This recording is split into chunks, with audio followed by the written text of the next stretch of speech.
Jealousy is one of the most powerful directional signals on the planet.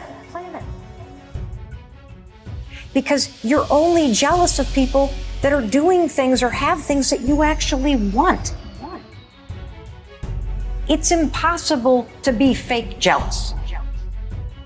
Whatever you're jealous of is hitting something deeply personal. Fucking pay attention to it.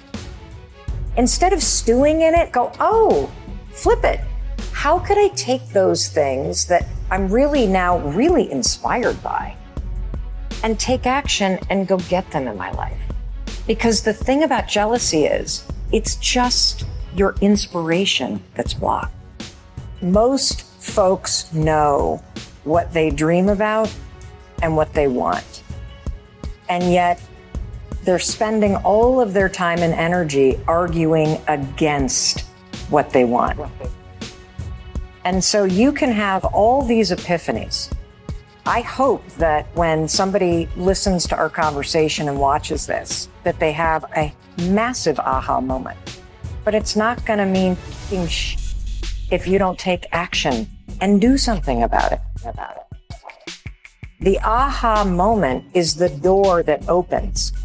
But your new life does not begin unless you can step through the door. I keep going. I am saying I believe in myself.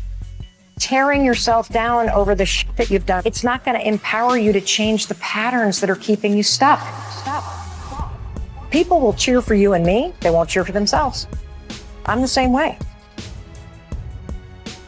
The point of the story is it's so easy to see what somebody else should do. It's so easy to cheer for somebody else. We all do that, right? We cheer for our favorite sports teams. We follow our favorite influencers and authors. We plan birthday parties for our friends. We take on extra work from our colleagues. We support everyone around us. We do not know how to do it for ourselves. The most motivating force in the world, on the planet, based on research, hands down, is empowerment, encouragement, support, and celebration. And for our entire lives, we have outsourced that to somebody else. And that moment in the mirror every morning could be a profound moment where you lift yourself up and you check back in with your intention.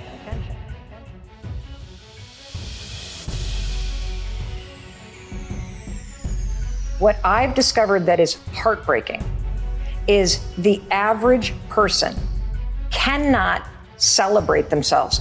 I'm going to ask everybody who's watching this to tomorrow morning stand in front of the mirror. We're going to unpack this whole thing and try to high five yourself.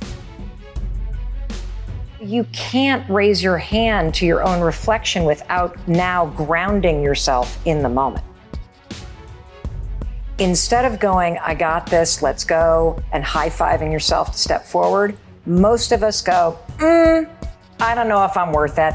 I don't know if right now is the right time to do this. I don't think I'm good enough. I failed so many times, I can't go through that door. And that's the problem I want to attack right now. That there is somewhere in your life that you know what you want. You can feel it pulling you. And you are actively arguing against it. You're bringing yourself down. You're beating yourself out. And so this Uber driver, I get into the car and we start driving, and I'm on the phone as we're driving, and I'm having a conversation with somebody about this daytime talk show that I launched, which was a dream with Sony Pictures Television, and then was promptly fired after season 1. It was a huge fucking failure because we didn't make it to season 2. Huge failure in real world terms. Massive success when it comes to the timeline of my life. And so I'm talking to this person about the talk show. I hang up the phone and this Uber driver comes alive. He's like, oh my gosh, I can't believe you're in my cab.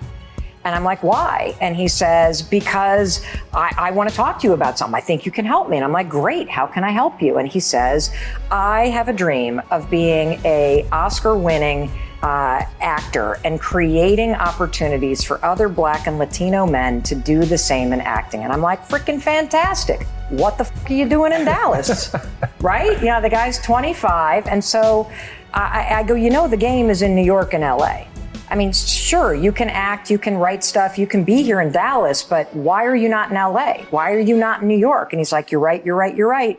I need to move to LA. I'm like, why not? And he says, I have $700 in my bank account. And I'm like, that's freaking fantastic. You have $700 in a car? Dude, drop me off and get driving. What are you waiting for?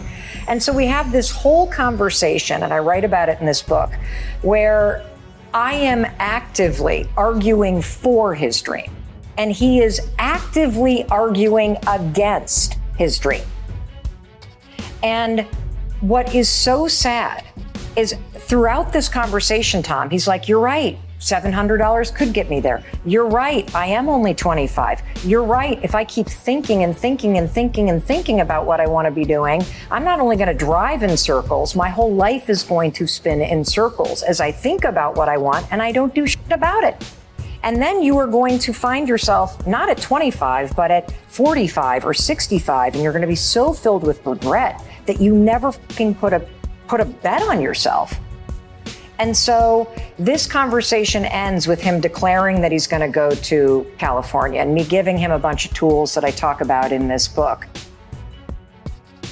The point of the story is it's so easy to see what somebody else should do. It's so easy to cheer for somebody else.